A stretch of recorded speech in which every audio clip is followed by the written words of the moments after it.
Bismillah ar-Rahman ar-Rahim.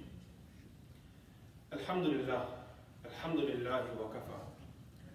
Wa salamun ala ibadihi alladhina istafa, khususan ala sayyidil rusuli wa khatamil anbiya, wa ala alihi al-askiya, wa ashabihi al-atqiya, amma ba'd. We are hours away from the announcement of the month of Ramadan. Very soon, we will be fasting, and the month of Ramadan will have already come upon us. Next Ramadan, the Khatib in front of you will be saying that we are in the first Friday of Ramadan. And like every good thing, shortly Ramadan will also pass by.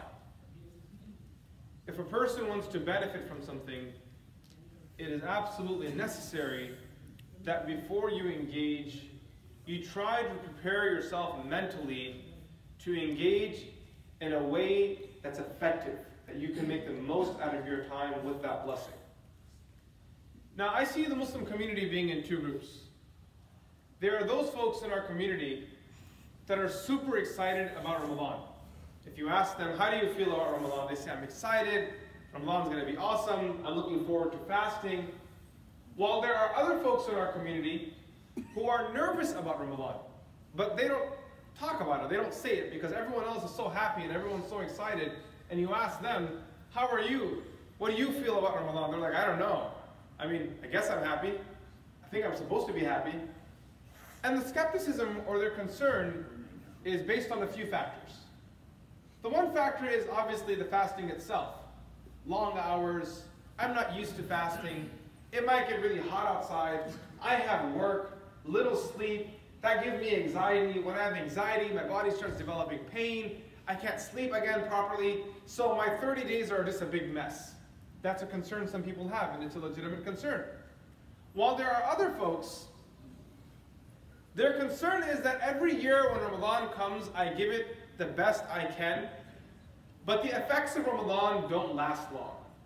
6 days later, 10 days later, I become the old version of myself, and whatever I had gathered in Ramadan has now slipped away.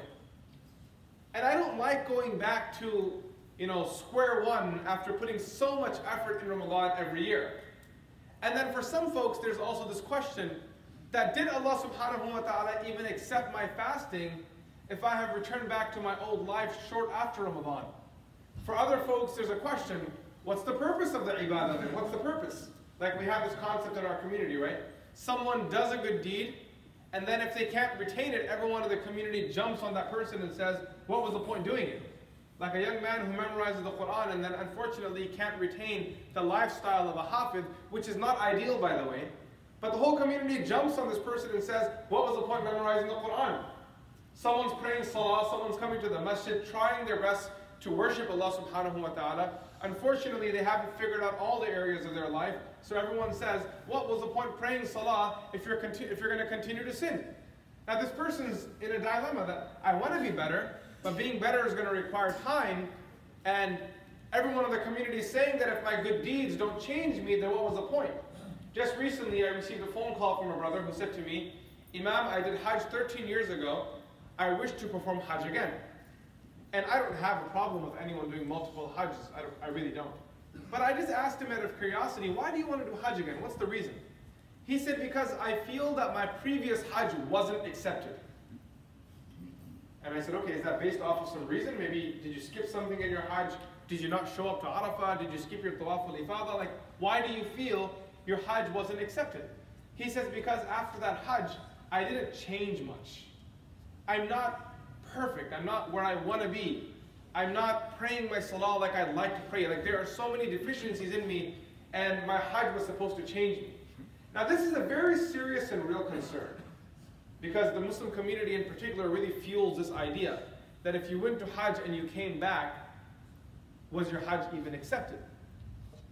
Now there's obviously some legitimacy to this concern, because we do find Rasulullah sallallahu alaihi wasallam talking about the effect of good deeds. And we do find amongst the muhaddithun, the early generation of hadith scholars, like for example Hasan al-Basri, when he discussed the idea of Hajj mabrur laysa lahu jazaa'un illa al-jannah, that a pious, a good Hajj the reward for it is nothing other than paradise. This is a statement of Rasulullah sallallahu alayhi wa sallam. So while commenting on this, Hasan al-Basri said, Hajj mabrur, an accepted Hajj or a good Hajj, a pious Hajj, he says, is a Hajj that will change your life post-Hajj. Meaning, before Hajj who you were and after Hajj who you are two different people. So we all agree, and I want to make this very clear, that the greatest effect an ibadah can have on the person, that it brings absolute change. That's like in the most ideal scenario, and a person really pushes themselves hard and makes a lot of dua while they're doing that ibadah, I have no doubt at all that your ibadah will bring change. But on the other hand, there's a beautiful riwayah that I reflect over a lot, because I think of this second point. I think I'm from the people who get a little nervous as Ramadan comes. Maybe I'm a little bit of both. I'm excited on one hand that Ramadan's coming, and I kind of know that with Ramadan I make change and I become a better version of myself. But I'm not going to front and be dishonest. I also have some element of being nervous as well. You know, how's it going to be? What's going to happen? The schedule's going to be hectic. I have to teach 8 hours a day, and then the same concerns that I mentioned with regards to can I maintain it or not. So there's a riwayah that you can find in the books of hadith. A very beautiful riwayah. They refer to this riwayah as the riwayah, the narration of Hanthalah radiallahu anh. And I want to share this narration in particular with those folks in this gathering who carry skepticism because they aren't able to make true change through their ibadah and are considering to abandon their ibadah altogether. That there's no point doing it. There's no point trying hard again because I know at the end of it I'm not going to be a better person. So there was a companion of the Prophet ﷺ. His name was Hanthalah radiallahu anh. He narrates a story that what happened was that we would be in the gathering of the Prophet ﷺ. The Messenger of Allah would deliver this very passionate speech. And while we would be listening to his words, we could see paradise. We can see the fire of hell. And this doesn't mean literally they can see paradise and the fire of hell. But the Prophet ﷺ was so descriptive. He touched their heart at such an intimate level that it's as if we were there. We can feel the presence of paradise. We can feel the presence of the fire of hell. We were spiritually elevated at a high, like many of us may feel on that 27th night of Ramadan. Like some of us might start feeling in the last 10 days of Ramadan, or in the Qiyamul Layl, or during the Khatm al-Quran. You know, when we start feeling those special moments, or if someone has gone to Hajj before, that experience they feel right when they're standing in front of the Kaaba, the first time they've ever seen it in their life, they feel this jolt just go down their body, and they find themselves crying in front of Allah subhanahu wa ta'ala, and they have no idea what's going on. Because Allah subhanahu wa ta'ala is showering tajalliyat and rahmat and His maghfirah and His afu on the heart of this servant, and the heart has never experienced such a powerful experience before. So Hanthalah radiallahu anh says, this is what we experienced when we were sitting with the Prophet. Then what happened was, one day, after I left the Prophet ﷺ's gathering, I went home. And I was at home and just doing things what people do at home, you know, vacuuming, cleaning dishes, whatever their version of doing things at home was. I was playing with the kids, just hanging out at home. And I noticed in the moment of being just occupied at home, that I wasn't experiencing spiritually what I had earlier on while I was in the Prophet's gathering. Ramadan had passed by for us. A few months later, you kind of think to yourself, man, I'm not the same person I was in Ramadan. And Hanthalah radiallahu anh at this moment started feeling very sad. And he started feeling this hollowness within him. And it made him even more sad and more sad. And he came to the conclusion, the only way I can have two spiritual realities, one that in front of the Prophet I act like I'm pious, and then in his absence I don't carry any of those feelings at all, they're all just gone. The only way this could be is if I am two-faced, I'm a hypocrite. Hanthalah radiallahu anh begins to walk in the streets of Medina Munawwara and publicly announce, Nafaqa Hanthalah, Nafaqa Hanthalah. Hanthalah is a hypocrite. Now the legal rulings that are attached to hypocrisy are very severe. The implication of testifying and admitting to hypocrisy in Islamic law are very, very severe. Allah Azza wa Jalla in the Quran regarding hypocrites says, إِنَّ الْمُنَافِقِينَ فِي الدَّرْكِ الْأَسْفَلِ مِنَ النَّارِ وَلَن تَجِدَ لَهُمْ نَصِيرًا. That hypocrites are not only going to be in the fire of hell, they will be in the lowest pit of the fire of hell. It's a very bad punishment. So one companion saw Hanthalah radiallahu anh walking around on the streets of Medina Munawwara, shouting out loud that I'm a hypocrite, I'm a hypocrite. This companion came to him and said, hey man, stop shouting out loud that you're a hypocrite. What's the problem? So then he explained his predicament. The companion said to him, well, if this is what you experience, I have the same experience too. So if you're a hypocrite, that means I'm a hypocrite as well. Hanthalah radiallahu anhu looked at that companion and said, you can never be a hypocrite because hypocrisy is a form of lying, and Rasulullah called you a Siddiq. You are Abu Bakr as-Siddiq. You can't be a hypocrite.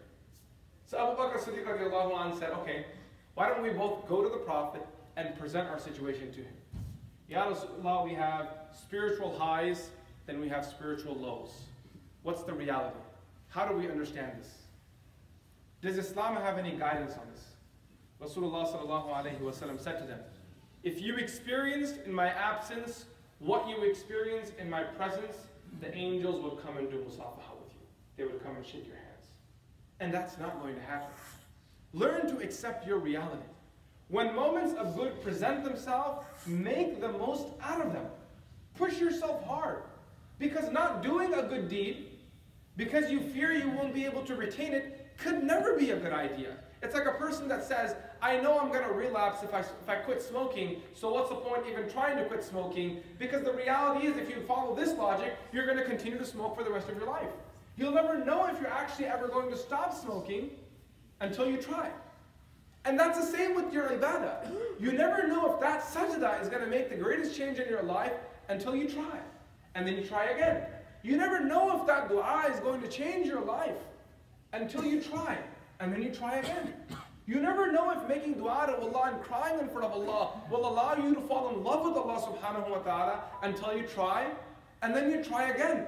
And ultimately remember this, that Allah subhanahu wa ta'ala will reward you based off of your efforts, how hard you try. So when the month of Ramadan comes, don't be intimidated. Feeling nervous is okay, but don't be afraid. Because I'm telling you, every time a person is concerned and worried that I may not be able to do something, but they trust Allah, Allah subhanahu wa ta'ala always grants them the ability to do it. And I'm telling you this because I used to live in Chicago. When I moved to Dallas 3 years ago, I was seriously concerned about fasting. The weather was 105, 110 during the summer, long days. The longest day of the years are in June. You know, how are we going to get through these fasts? And I was concerned. Month of Ramadan came and the principle applied. I applied the principle and it was bulletproof, waterproof. This works well. You trust Allah subhanahu wa ta'ala, Allah subhanahu wa ta'ala gets you through it. Now, at the beginning of Ramadan, many of us are nervous. How am I going to work? What am I going to do without my coffee? How am I going to manage my busy schedule and not sleep enough? 10 days into Ramadan, when we stand in front of each other again, and if we were to talk and I were to ask you, how is your Ramadan going? What are we all going to say? Yeah, I got a hang of this. It's going well. I can do this. On the 30th day of Ramadan, most of us are ready to fast on Eid as well. You know, eating on the day of Eid is awkward. You have to change it. Like, okay, here we go. This feels awkward. I'm going to eat right now. I'm just so used to being hungry. Learn to trust Allah subhanahu wa ta'ala. And then look for a way to make the most out of your Ramadan. How can you gain the most of your Ramadan? Now, keep this in mind. When Muslim scholars talk about fasting, they usually focus on the legal definition of fasting, rightfully so, because that's what the judicial law is connected to. The jurisprudence is based on the legal definition. And the legal definition is to stay away of fasting, to stay away from drinking, eating, intimacy from the break of dawn until the setting of the sun with a valid intention. That's the legal definition of fasting. To stay away from eating, drinking, and intimacy from the break of dawn until the setting of the sun with a valid niyyah, with a valid intention. Now, if you follow this definition, you have fasted successfully. But will that fast benefit you or not is a whole different question. That's a whole different ballgame, a whole different question. Spiritually, will it benefit you? Because there are people, maybe let's say for example, there's someone who's not married, so sexual intimacy is out of the picture, it doesn't really concern them much anyway. And that person is already on an OMAD diet, 1 meal a day diet. They're not eating much as well. That person's eating less and they're not engaging in intimacy. So for that person, what are they actually doing? What's their challenge? What's the struggle that they're engaging in? There's no struggle because they're just continuing. All they have to do now is add an intention and fast. The idea of fasting is to stay away from those things that serve as barriers between you and your spirituality. What stops you from connecting with Allah? This is a question. What stops you? And the truth is, no one can answer this question other than yourself. You're the only one that can actually have this discussion and say, and be honest and say, this is what prevents me from connecting with Allah subhanahu wa ta'ala. What do you waste your time on? What is the last thing you do before you go to sleep? What's the first thing you do when you wake up in the morning? How do you spend your time? What prevents you from utilizing your free time in the car every day from engaging in dhikr? What stops you? And this is a hard question. If we can't be honest with ourselves, our spiritual growth is just suspended. We have to learn to be honest. And when you find out what bothers you, for one person, that distraction might be their TV. For a younger person, their distraction might be maybe video games. For a third person, someone older, maybe their distraction is constantly being plugged in with the news, just checking BBC again and CNN again, and there's like a routine. You just run through the news cycles again and again, and that's where your day is spent. For some of us, it's on WhatsApp. Some of us, it's social media and all of its different forms. This is where we spend our life, and people have different things. For some people, it's food. They have an obsession with food. They spend hours and hours and hours cooking. Imam al-Ghazali rahmatullahi alayhi says that we were supposed to cut back on our food in the month of Ramadan, but unfortunately, many of us increase our food intake in Ramadan. Today, for example, today's a Friday. If I were to ask the average brother here, what are you going to have for dinner? Most of us probably don't know. We would say that whatever is at home, we'll eat it. Whatever the family is putting together, we'll just have that for dinner. I don't know what I'm having for dinner. Come the month of Ramadan and you ask someone, what are you having for iftar? They'll tell you the whole menu. Foods that we don't eat through the year are now presenting themselves in Ramadan. Foods that people would never eat. They wouldn't eat these foods on a daily basis. They wouldn't have sugary drinks and fried foods and heavy carb meals, and they wouldn't eat this on a normal day-to-day basis. Come Ramadan, the intake increases. So now you ask yourself, are you actually serving the purpose of your fast or not? What are you fasting from? What is your interaction with your Sawm? Sawm is about beating your nafs. It's about weakening the body while Allah subhanahu wa ta'ala empowers the soul and the spirit. How you know if you're fasting from the right thing or not is when you think about that thing. When I talk about that distraction, the things that distract you, how you know if you're being honest and if you are heading in the right direction of identifying things that distract you is when you think of eliminating that thing or managing that thing, minimizing your interaction with that thing in the month of Ramadan, your nafs and your inner self will begin to make excuses right away. You'll start feeling uncomfortable. You won't want to do it. If I were to say to someone who's 14 years old that this Ramadan, no gaming at all, the thought of that, the sound of that makes them feel uncomfortable. If I were to tell an older person here that no WhatsApp this Ramadan at all, you have to take an oath by Allah, you won't do it. The thought of that makes people uncomfortable. And they start justifying it, and they start running in circles, that if I don't answer, if I don't respond on WhatsApp, if I don't engage in my WhatsApp groups, what will happen to humanity? If I don't post an ayah a day on Facebook, how will Islam reach the corners of the world?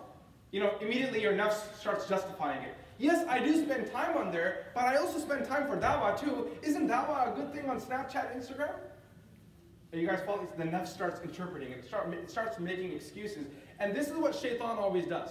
When he wants to take someone to something evil, he first beautifies it and makes it look religious. You guys ever heard the story of Barsisa, the famous rahib? There was this monk. Long story, I'm not going to go through the whole story, but if you haven't heard of it, it's a very interesting story. I definitely encourage you read it. You can find it in the books of tafsir and also in the books of hadith. And the summary of the story, the moral of the story is, shaitan led a person to a very bad place. He left that person in a super compromised position, completely distracted this person, because first of all, this guy was overconfident in his own ability to restrain, and number two, shaitan deluded this person into believing that this wrong thing he was doing had good intentions behind it. And if something is objectively wrong, and if you understand it to be something that's distracting, no matter whatever intentions your nafs feeds in your mind that I can use it for good, learn to stay away first. And as the fuqaha, they say, دَفْعُ الْمَضَرَّ أَوْلَى مِنْ جَلْبِ الْمَنْفَعَةِ, which means that if there is something that can possibly benefit you and it can possibly harm you, you have a friend. That friend has bad habits. Either you can benefit that friend or they can influence you. It can go two ways. Now, if you have a stronger inclination, if you feel more bold and strong, that I can definitely influence this person more and they won't be able to influence me, that's not the situation. The situation is a solid 50-50. That person can influence me, I can influence it. So they say, دَفْعُ الْمَضَرَّ أَوْلَى مِنْ جَلْبِ الْمَنْفَعَةِ. Repelling harm and evil takes precedence over bringing the good into your life. So the same thing in Ramadan. There are many things that are distractions that can also be used for something good. But you need to ask yourself, is the evil worth it? When will the time come that we cut away from our distractions? This Ramadan, as it comes, energize yourself, encourage yourself that you're going to do good this Ramadan, and not just do good, do extra good. For some of us, our love lies with our wealth. That's our distraction. This is what holds us back. This is what we spend our day and night with, earning that money, running after it. And this Ramadan, remind yourself that yes, I may work hard for my wealth, but Ya Allah, I'm doing it for a good reason, Ya Allah, so I can spend it in your path. And as the month of Ramadan comes, there are so many people that are going to be visiting your community from across the country. You know, and this is a standard practice through all the masajid in the United States of America, where people are visiting to collect funds. Someone's collecting funds for an orphanage, someone is collecting funds to build a masjid in some other part of the country, someone for an Islamic school, for a hifz school. Be generous. And as you're giving to all of these projects, the one thing that I want you to remember, and I'm going to say this as a matter of principle so everyone's clear on this. I encourage you to be generous to every person that comes to you, but remember this, your first haqq and your first responsibility lies with your community. Your first responsibility lies with your own family, your own community. If there is a group of people that are lobbying for rights for Muslims in this region, you need to be supporting them first. If there is a food pantry that is being used as a source of da'wah in your community, before you start contributing towards food pantries across the country, you need to be contributing towards your community first. Your responsibility lies where you are. This is where your first haqq is. And then continue to give across the world. I'm not stopping anyone from giving to where they wish to give. But remember where your rights are. A companion comes to Rasulullah sallallahu alayhi wa sallam. He says, Ya Rasulullah, inna li dinar. I have a dinar, a currency. I have some wealth. Nabi sallallahu alayhi wa sallam said, Anfiq ala ahlik. Spend it on your family. What does he tell him?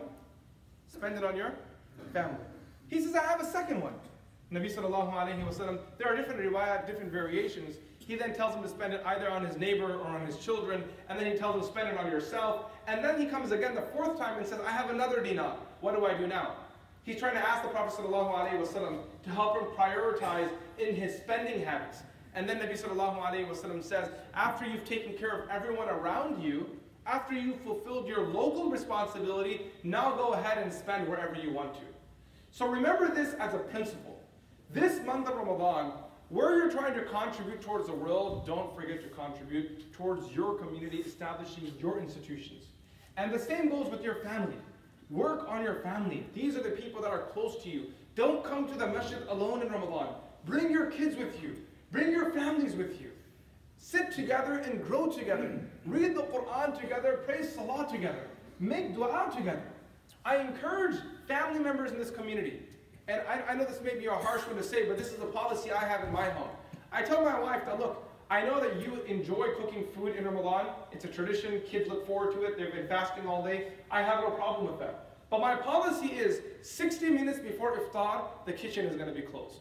So you can start earlier in the day if you want to. Because we can't waste the most important moments of our fast in the kitchen when these moments should actually be spent where? In dua in front of Allah subhanahu wa ta'ala. The food will end, you know, it'll pass our bodies within a few hours, but these du'as will get us to the gates of Jannah and inside as well, inshallah. So make an intention of utilizing your hours and your time while you're fasting for the right thing. Create perspective. Don't be afraid of Ramadan. Trust Allah subhanahu wa ta'ala, and no matter how difficult the task is in front of you, He will make it easy for you. in particular when it comes to fasting in Ramadan. And the last thing I want to say is utilize your time and structure it properly. I say this to parents that are here right now because I'm not sure in the evening if these parents will be here or not. Just keep in mind, in 2 months and 2 years at tops, our children will lose the opportunity to have Ramadan and summer break, and they won't get it again for another 30 years. Just keep this in your mind. When your kids are off of school, whenever your breaks come, and you have days off and Ramadan is open, use those days very, very wisely. Use them very wisely. 2 years from now, the lunar calendar shifts 10 days back every year. 2 years from now, Ramadan out of summer is going to be out of summer, which means now our children will lose that experience. It's going to be a weekend here, a weekend there, a weekend here, a weekend there, Eid. That's going to be their Ramadan. We still have like the last Ashura, last 10 days still open. For many, again, I don't know what your school district is like here. And if you have those last 10 days open, I encourage you, bring your children to the masjid. Do i'tikaf with them. See if you can do some sort of an intensive program for them, or some extra tafsir class for youth. Whatever the gatherings, you can come to your imams and your board members and request these programs. And I have no doubt if you came with the excitement, they would surely put the programs together. They would be excited to put it together. But we need parents to understand that this window of having our children experience Ramadan is about to pass by in 2 years, and then Allah knows 20, 30, 15 years from now, it may return, and at that point, we won't have, our children will have grown and they'll have children. And then we pray that Allah gives them tawfiq to do tarbiyah of their children, allow them to benefit from the month of Ramadan. May Allah subhanahu wa ta'ala accept wa sallallahu alayhi wa sallam.